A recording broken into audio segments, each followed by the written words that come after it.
প্রিয় ভিউয়ার্স, আপনারা সবাই কেমন আছেন? অনেক দিন পর আজকে আমি আবার নতুন ভিডিও নিয়ে এসেছি। যাই হোক, দীর্ঘদিন যাবৎ ভিডিও ছাড়া হয়নি। আপনারা অনেকে কমেন্টস করেছেন এবং অনেকে যদি কমেন্টস করেছেন যে ভাই, গ্রিন কার্ডের পরিবর্তে ডোনাল্ড ট্রাম্প একটা নতুন আপডেট নিয়ে এসেছে, যেটা গোল্ড কার্ড হিসেবে পরিচিত। এই গোল্ড কার্ডটি আসলে কী এবং কেন এটি রিলিজ হচ্ছে, সো এই বিষয়ে আমি আজকে ভিডিও ছাড়ব। আপনারা ভিডিওটি স্কিপ না করে মনোযোগ সহকারে দেখুন।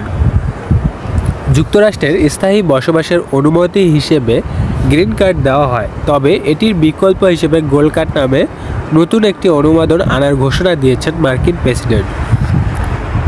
কিন্তু এটি পেতে খরচ করতে হবে 5 মিলিয়ন বা $50 লাখ, যা বাংলাদেশি অর্থে 60 কোটি টাকারও বেশি। যুক্তরাষ্ট্রের গ্রিন কার্ডের বিভিন্ন ধরন রয়েছে, এর মধ্যে একটি হলো EB-5 ইমিগ্রেশন ইনভেস্টর ভিসা। এই ভিসাটি হতে যাচ্ছে ট্রাম্পের গোল্ড কার্ড। ঠিক সেম প্রোগ্রামে যেভাবে মানুষ এই ভিসা দিয়ে আসতো EB-5-এ, ঠিক সেভাবেই এখানে এন্ট্রি করানো হবে। এবার চলুন গ্রিন কার্ড এবং গোল্ড কার্ডের মধ্যে পার্থক্য কী সেই বিষয়ে জানা যাক।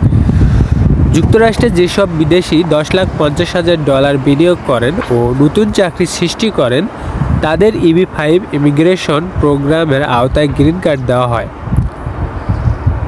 ট্রাম্পের ইচ্ছে হলো এই প্রোগ্রামটির জায়গায় নতুন কিছু নিয়ে আসা, এজন্যই তিনি $50 লাখ গোল্ড কার্ড সামনে নিয়ে এসেছেন। ট্রাম্প জানিয়েছেন এটি বিদেশিদের আবাসনের অনুমতি দেবে, তবে বিশেষ করে যারা ধনী ব্যক্তি, যারা চাইলে সরাসরি যুক্তরাষ্ট্রে থাকার অনুমতি কিনতে পারবেন। এছাড়া এর মাধ্যমে যুক্তরাষ্ট্রের নাগরিকত্বের পথের দিকে এগিয়ে যাওয়া হবে বলেও মন্তব্য করেছেন ট্রাম্প। যুক্তরাষ্ট্রের স্থায়ী আবাসনের অনুমতি হলো গ্রিন কার্ড। এটি দেওয়া হয় চাকরি, পরিবারের স্পন্সরশিপ এবং বিনিয়োগের EB-5 ভিসার উপর ভিত্তি করে। গোল্ড কার্ডও ঠিক একই সুবিধা দেবে, তবে এর জন্য খরচ করতে হবে $50 লাখ। এছাড়া এর মাধ্যমে ধনী ব্যক্তিরা খুব সহজেই এবং দ্রুত সময়ে যুক্তরাষ্ট্রের স্থায়ীভাবে থাকার অনুমতি পাবে। ট্রাম্পের পরিকল্পনা কি? আসলে অনেকে আপনারা জানতে চান যে এটি দেওয়ার উদ্দেশ্য কি। ট্রাম্প দাবি করেছেন যে এই গোল্ড কার্ডের মাধ্যমে বিপুল অর্থ আয় করা যাবে, যা সরকারের ঋণ পরিশোধে ব্যয় করা হবে। তিনি 10 লাখ গোল্ড কার্ড বিক্রি করার পরিকল্পনা করেছেন। তার ধারণা ধনী ব্যক্তিরা এই প্রোগ্রামে ব্যাপক সাড়া দেবেন। কেন গ্রিন কার্ডের জায়গায় গোল্ড কার্ড আনার চেষ্টা করেছেন ট্রাম্প? আপনারা জানলে অবাক হবেন। EB-5 ভিসা প্রোগ্রামটি 1992 সালে শুরু করে মার্কিন কংগ্রেস। এই সময় বিদেশিদের সহজেই গ্রিন কার্ড পাওয়ার সুবিধা করতে এটি শুরু করা হয়। এই কার্ড পাওয়ার শর্ত ছিল $10 লাখ বিনিয়োগ করা। অপরদিকে অর্থনৈতিকভাবে উন্নত স্থানে $8 লাখ নির্ধারণ করা হয়েছিল।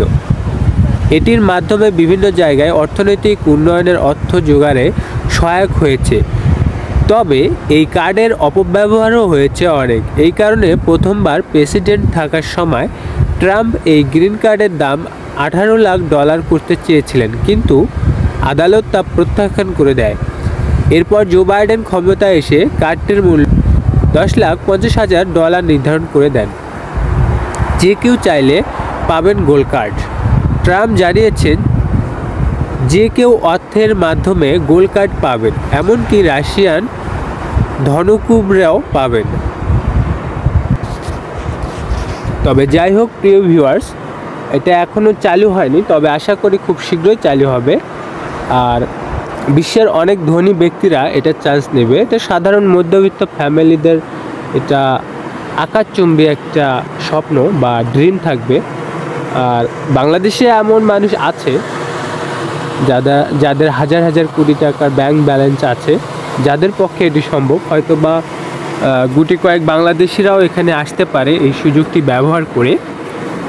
আর এটাই আমার বলার ছিল যে এই গ্রিন কার্ড বা গোল্ড কার্ডটি এটা কী ধরনের সুযোগ সুবিধা দেবে। এটা গ্রিন কার্ডের মতোই সুযোগ সুবিধা, সেম প্রোগ্রামেই EB-5-এ যেভাবে এসেছিল মানুষ ইনভেস্ট করে, ঠিক সেম প্রোগ্রামে আসবে, তবে গ্রিন কার্ডের সেম সুযোগ সুবিধায় থাকবে। এটাই আমার বলার ছিল।